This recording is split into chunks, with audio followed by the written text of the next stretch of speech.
తర్వాత నేను wrong guidance అయ్యి నువ్వు అక్కడ నుంచి చాలా స్ట్రగుల్ అయ్యో తప్పించుకొని ఇక్కడ రావాలి స్టోరీ రాంగ్ గైడ్ అవుతున్నారు ఇప్పుడు చాలా ఇంకా స్టిల్ కూడా. ఇప్పుడు మనం సావధాన్ ఇండియా ఎలాంటివి చూసినా చాలా మంది అమ్మాయిలు ఈ స్ట్రగుల్ లో ఇంకా ఉన్నారు. వాళ్ళకి ఎలా బయటికి రావాలో తెలియట్లేదు, అలా అవ్వలేక అక్కడ చేసుకున్న వాళ్ళు చాలా మంది ఉన్నారు. బట్ నువ్వు బయటకు వచ్చి ఈరోజు సక్సెస్ అయ్యావు. సో అది వాళ్ళకి చాలా మందికి ఇన్స్పైర్ అవ్వాలి ఆ స్టోరీతో. సాఫ్ట్ చెప్పు, అంటే దాంట్లో డీప్ గా వెళ్ళకు, నువ్వు ఎలా బయటకు వచ్చావు అనేది చెప్పు. సో ఇప్పుడు జనరేషన్ మారిందండి చాలా.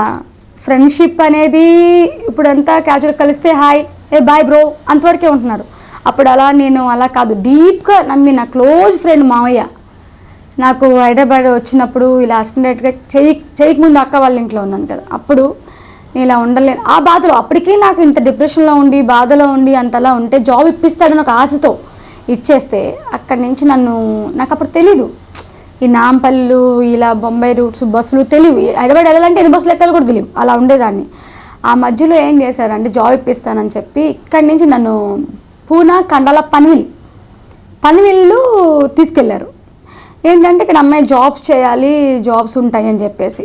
ఇప్పుడు మనం చాలా మీడియాలో నిజంగా చూస్తున్నాం అవన్నీ, టీవీ. ఇప్పుడు నేను నైట్ కూడా ఇది కథ కాదు అందులో కూడా చూస్తున్నాను నేను, ఇలాంటివి నిన్న కూడా చూశాను. సో ఏంటంటే నిజంగా అమ్మాయిలు ఇప్పుడు ఫాస్ట్ అయ్యారు. ఇప్పుడు వాట్సాప్లు ఫోన్లు ఇన్ఫర్మేషన్స్, అప్పుడు ఫోన్లు మాకు లేవు. నమ్మాను, మా బెస్ట్ ఫ్రెండ్ మావయ్య నన్ను చిన్నప్పుడు ఎత్తుకున్నారు తెలుసు అని చెప్పి రాజు మావయ్య అని ఉండేవాడు, తీసుకెళ్ళి నన్ను అక్కడ ఒక బార్ అండ్ రెస్టారెంట్, అది ఓన్లీ ఏంటంటే అక్కడ ప్రాస్టిట్యూట్ చేయరు, ఓన్లీ డ్యాన్స్ చేయాలి. నేను చేయడానికి కూడా సరిపోనప్పుడు, అంటే చిన్నపిల్లని బాగా సన్నగా చిన్నపిల్లని ఒప్పుకోరు కూడా వాళ్ళు ఏమి. ఆ డ్యాన్స్ నాకు అప్పటికి నేను యాక్టివ్గా ఉండేదాన్ని కదా ఊర్లో అంతా. అక్కడ తీసుకెళ్ళి అక్కడ నన్ను ఇచ్చేశాడు. అప్పుడు ఎంత 20,000 ఎంతో తీసుకుని 20,000 నేను ఇచ్చేదాకా అమ్మాయిని బయట పంపొద్దన్నారు. అక్కడ నాకు తెలుగు తప్ప ఇంకేమి రాదు. అక్కడ అందరూ మాట్లాడేది హిందీ ఇంగ్లీష్, నాకు అది రావు. ఒక బార్ ఉండే, సాయంత్రం అయ్యేటప్పటికి నాకు ఆ డ్రెస్సింగ్ కూడా అలవాట్లేదు. ఆ డ్రెస్సింగ్ కూడా ఇంత మిడ్డీస్ వేసి ఇంత ఫ్రాక్స్ వేసేసి ఆ పోల్ ఉంటుంది, అక్కడ మనం డ్యాన్స్ వేస్తూ వాళ్ళకి ఆర్డర్ చేయాలి. బోర్డులో అంతా మనం ఎక్కువ ఎక్కడ డ్యాన్స్ చేసే ఆ బోర్డ్కి ఎక్కువ మిల్చేసి కలెక్షన్ ఇస్తామో అందులో ఏదో కమిషన్స్ ఉంటాయి అన్నమాట, వాడు బాకీ తీరాలి కదా. సో వాళ్ళ కాంటాక్ట్స్లో ఉండేవారు, నేను రోజు ఏడుస్తూనే ఉండేదాన్ని. అక్కడ కోసుకున్నందుకు కూడా తర్వాత మళ్ళీ అక్కడ దానిపైన కూడా చేసుకున్నాను అప్పుడు చనిపోవడానికి. అప్పుడు మళ్ళీ సెకండ్ టైం దానికోసం చేసుకున్నాను, బయటికి రాలేను. అక్కడి నుంచి పనివేలకి పక్కన బొమ్మాయి అమ్మాయిలంతా ఆంటీలు అలా వచ్చేవారు. నేను చిన్నపిల్లని అప్పుడు అసలు తెలియదు నాకు, ఇంకా నల్లగా సన్నగా అలా ఉండేదాన్ని. నాకు కంగారు వచ్చేసేది, వాళ్ళు వచ్చి చాలా బూతులు ఆ హిందీలో. ఇప్పుడు తెలిసి ఆ మాటలకు అర్థం, అప్పుడు తెలియదు నాకు. ఆ పాన్ వేసుకునేది కూడా మొహాన్ని ఊసి ఏమే అందరని వచ్చేవా అది ఇలా అదేదో సంథింగ్, అప్పుడు నాకు ఆ స్లాంగ్ కూడా రాదు. అలా టార్చర్ పెట్టి జుంపులు అట్టుకొని పొట్ల మీద మోకాలతో తొక్కి ఇలా తన్ని అలా చేసిన రోజులు కూడా చాలా అనిపించాను. నేను ఒకటే టార్గెట్, అక్కడి నుంచి ఎలా బయటికి రావాలో తెలీదు. చేతిలో రూపాయి ఉంచురాళ్ళు, ఆ కలెక్షన్ అంతా వాళ్ళే తీసుకుంటారు. మనకు ఒకవేళ వాళ్ళు డాన్స్ చేసేటప్పుడు వేసినవి కూడా వాళ్ళే తీసుకుంటారు. లేదు, మనల్ని అమ్మేసిన వాళ్ళకి బెనిఫిట్. తర్వాత నేను కేసు పెట్టడానికి కూడా, నాకు అప్పుడు చిన్నపిల్లని అప్పటికి నాకు ఊర్లో కూడా పరుగు పోద్ది, చెప్పలేము, ఫోన్లు లేవు ఏం లేవు. నేను బాబు అని చెప్పాను కదా, అప్పుడు తనే కనుక్కొని చేసి అప్పటికే నాకు 20 రోజులు అయిపోయింది. అక్కడ బియ్యం తినలేం, ఇంత లావు అన్నం, ఆ నూడిల్స్ ఏవి తినేవారు. అప్పుడు మాకు అన్నం తప్ప ఇంకేం కాదు. తినడానికి ఏడ్చేదాన్ని చేసేదాన్ని. ఆ డాన్స్ సాయంత్రం అయితే రాత్రి అంతా మెలుగు ఉండాలి, పగలు పడుకోవాలి.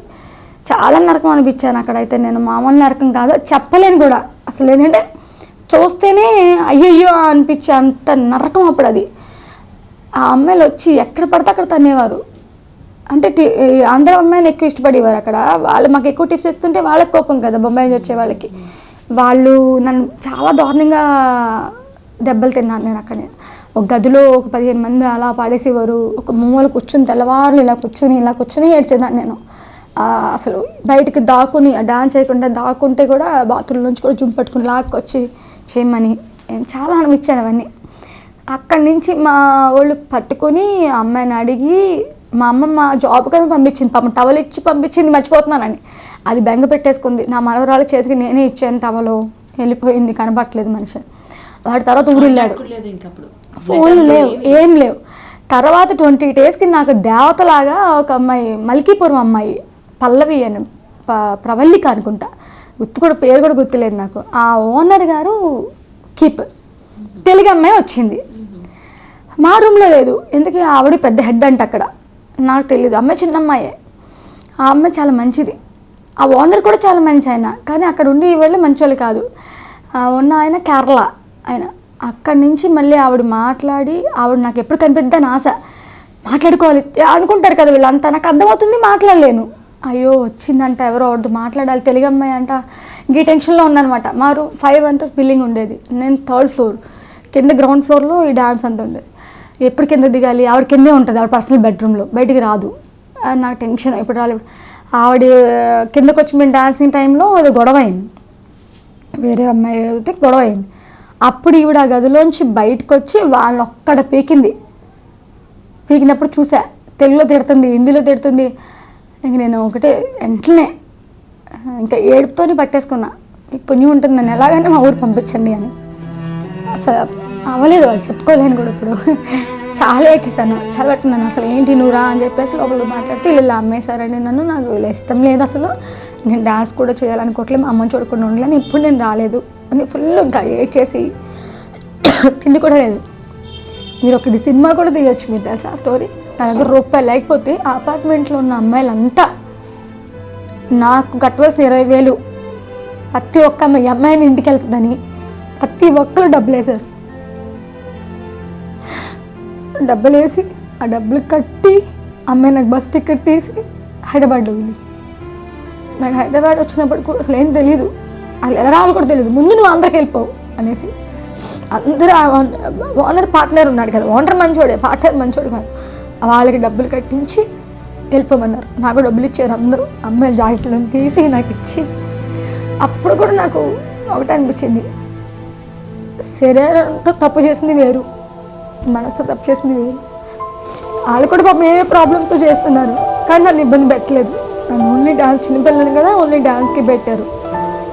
నా భయం ఏంటంటే నేను ఇంకెళ్ళలేనేమో, మా అమ్మని చూడలేనేమో అలా అయిపోయాను. లాస్ట్కి హైదరాబాద్ వచ్చిన తర్వాత ఫోన్ లేదు కదండి, మా అమ్మగారికి వాళ్ళకి కూడా ఫోన్ లేదు. ఇక్కడ మా అమ్మగారిని చెప్పాను కదా, వాళ్ళని కలిసిన తర్వాత వాళ్ళని కలవడం కూడా నాకు తెలీదు. ఆ ఇల్లు వెతుక్కుంటూ వెళ్ళాను. ఇక్కడ అది బేగంపేట ఎయిర్పోర్ట్ పాత కింద ఉండేవారు అనమాట, లేరు అక్కడ, ఊరు వెళ్ళారు. ఆ పక్కనే కూర్చున్నాను వచ్చేదాకా, సాయంత్రం ఎప్పుడు వస్తారంటే అలా కూర్చునే ఉన్నాను. అక్కడి నుంచి మళ్ళీ రాలేదు వాళ్ళు. సరే డబ్బులు చూసుకున్నాను కదా, దగ్గర ఉన్నాయి కదా, మణిపేట వెళ్ళాలండి ఎలా అని పక్క వాళ్ళని అడిగితే వాళ్ళు పాపం ఒక ఆయన నన్ను తీసుకెళ్ళి బస్సు తీసి ఎక్కించారు నాంపల్లి నుంచి. మండపడి కళాపసంలో దిగాక నేను చచ్చి మళ్ళీ పుట్టానా అంత అనిపించింది నాకు. దిగిన తర్వాత చాలామందికి తెలీదు, నీ ఒక్కదానికి తెలుసు. సో ఆ రోజు మన కలవారికి వాళ్ళందరికీ తెలుసు. సో ఈరోజు అందరికీ తెలిసింది, చెప్పాలి, ఎందుకంటే చెప్తే కానీ అక్కడ ఓవర్కమ్ అవ్వాలి అంటే ప్రతి వాళ్ళకి ఒక సక్సెస్ లైఫ్ అంటూ ఉంటుంది, కానీ ఆ సక్సెస్ ఎక్కడ స్టార్ట్ అవుతుంది అనేది తెలియదు. ఆ సక్సెస్ కోసం ముందే డిప్రెస్ అయ్యి సూసైడ్ చేసుకొని లేదా కాంప్రమైజ్ అలా అయితే నేను ఎన్నిసార్లు చనిపోవాలి. కానీ నువ్వు ఈ రోజు ప్రూవ్ చేసుకున్నావు, నువ్వు ఒక సెలబ్రిటీగా నిలిచావు. అంటే ఎన్ని కష్టాలు వచ్చినా మన సక్సెస్ వచ్చేదాకా మనం వెయిట్ చేయాలి, మనకు అనిపిస్తుంది ఫైట్ చేయాలి. మనకు అనిపిస్తుంది చి బతికేందుకు చచ్చిపోదామని అనిపిస్తుంది. నాకు అప్పట్లో బాగుండేది, అమ్మ వద్దు ఈ లైఫ్, నాకు అయిపోయింది ఇంక లైఫ్, నాకు లేదు ఇంకా వద్దు అని. ఇప్పుడు చాలామంది ఏజ్ తక్కువ ఉన్న వాళ్ళు కూడా సెక్స్ అంటే ఇది కామన్ అయిపోయింది వాళ్ళకి. 5th class 7th class పిల్లలకు కూడా అది కామన్ అయిపోయింది. అప్పుడు అలా కాదు కదా, ఎక్కడైనా అవుతుందో, ఎక్కడైతే తప్పు అవుతుందో, తప్పు చేయకూడదు, కష్టపడాలన్న ఫీలింగ్లో ఉండేవాళ్ళం. ఇప్పుడు ఇలా కామన్ అయిపోయి ఒక ఫ్రెండ్ రమ్మన్నాడంటే ఎక్కడికైనా వెళ్తున్నారు, కానీ డేంజర్ అది. ఇప్పుడు చాలా షోస్ కూడా చూస్తున్నాం, తొందరపడి వెళ్ళి ముప్పు తెచ్చుకోకుండా వాళ్ళ ముందు జాగ్రత్త పడితే ఇంకా బాగుంటుంది. ఇలాంటి ఎక్స్పీరియన్స్ కూడా కొత్త వాళ్ళు నమ్మి ఎక్కడికి జాబ్స్ అని కూడా వెళ్ళకూడదు.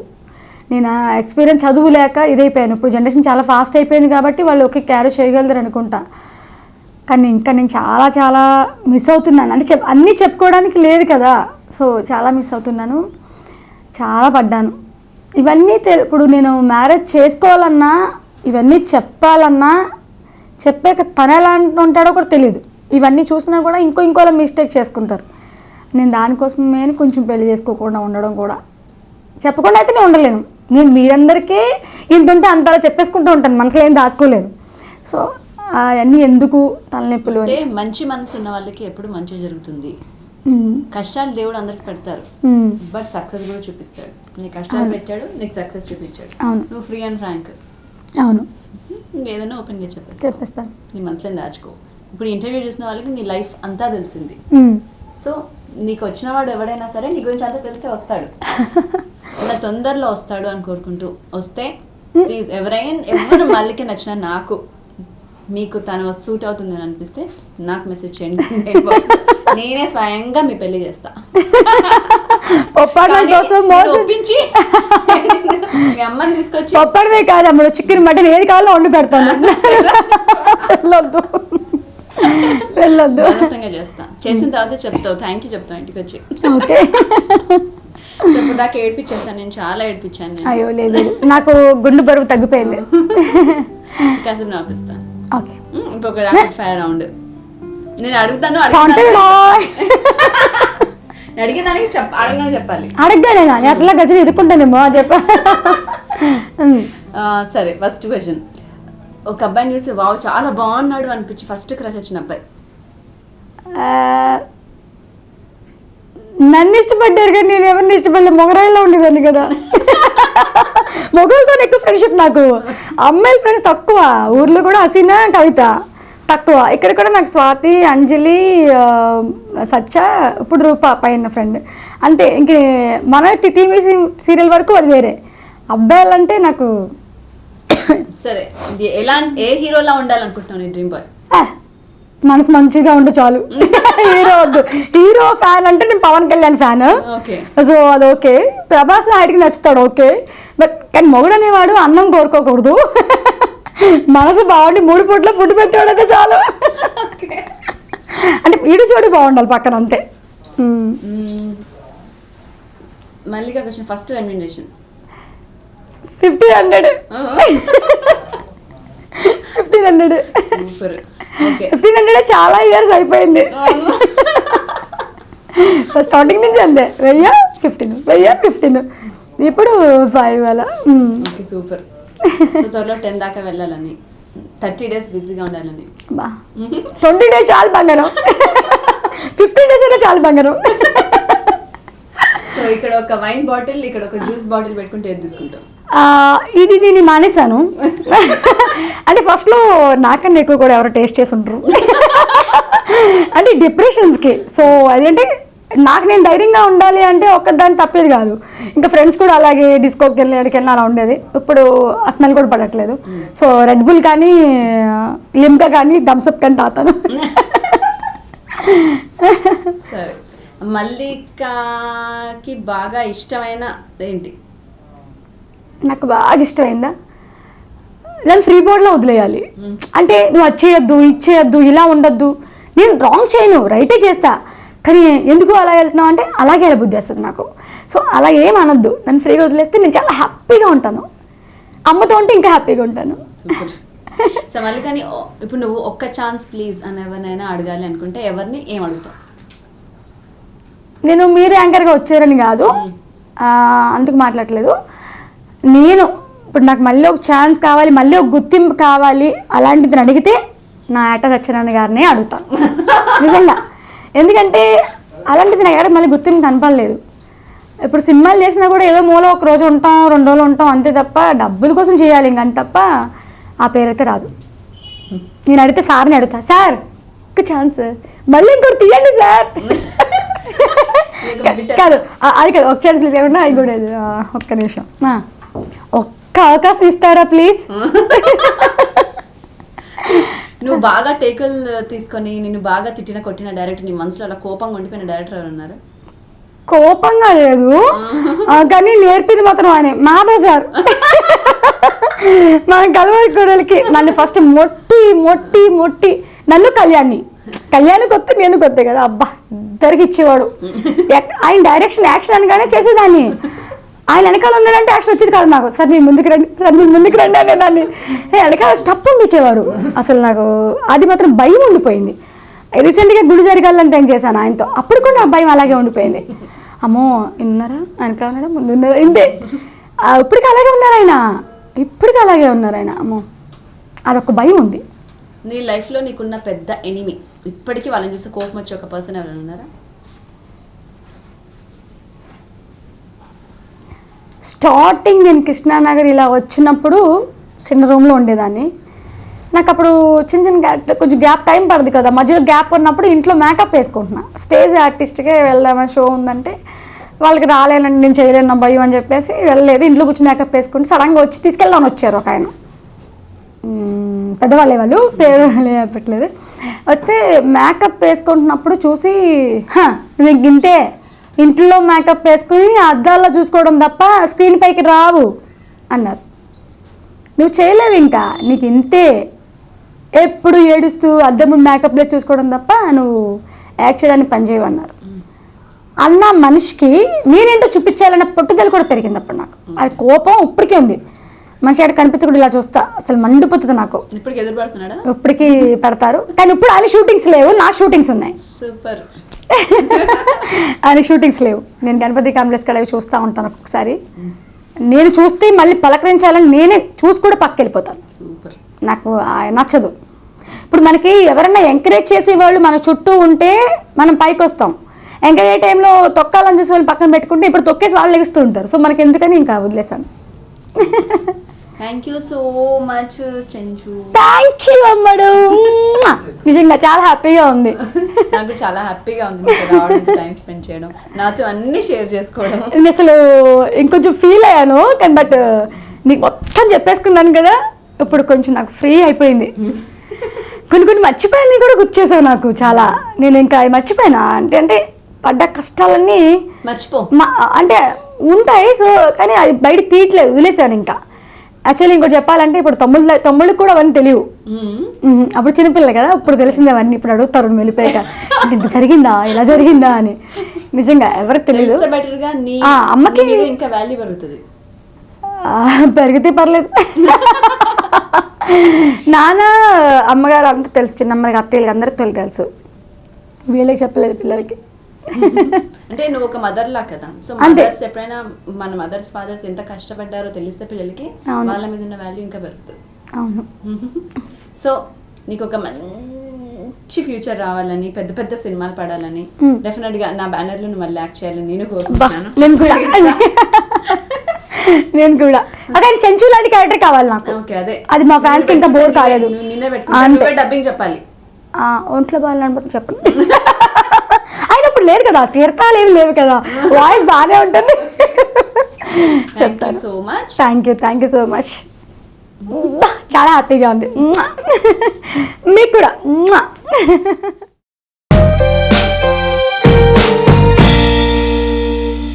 ఇది టుడేస్ ఎపిసోడ్. మల్లిక గురించి మీకు అన్ని విషయాలు తెలుసుకున్నారు కదా. నేనైతే చాలా ఫీల్ అయ్యాను, చాలా ఇన్స్పైర్ అయ్యాను. సో మీరు కూడా ఇన్స్పైర్ అయ్యానని నేను నమ్ముతున్నాను. సో ఈ ఎపిసోడ్ గురించి మీకు ఏమైనా కమెంట్స్ ఉన్నా, మీరు తనని ఇంకేదైనా క్వశ్చన్స్ అడగాలనుకున్నా నాకు ఇన్బాక్స్ చేయండి, నేను తన దాకా తీసుకెళ్తాను, మీకు ఆన్సర్స్ కూడా ఇస్తాను. మీకు ఎపిసోడ్ నచ్చితే please subscribe my channel Naveena. Thank you. Bye. Movies flop అవ్వడానికో లేదా కరెక్ట్గా రాకపోవడానికో what do you think is the reason? Wrong choices. You felt in love with Laya garu. Fell in love, విడిపోయాం అలాగా. How do you comment about suicide? Yeah, I don't want to. నేను ఇంకా వద్దు అసలు ఈ తొక్కలో.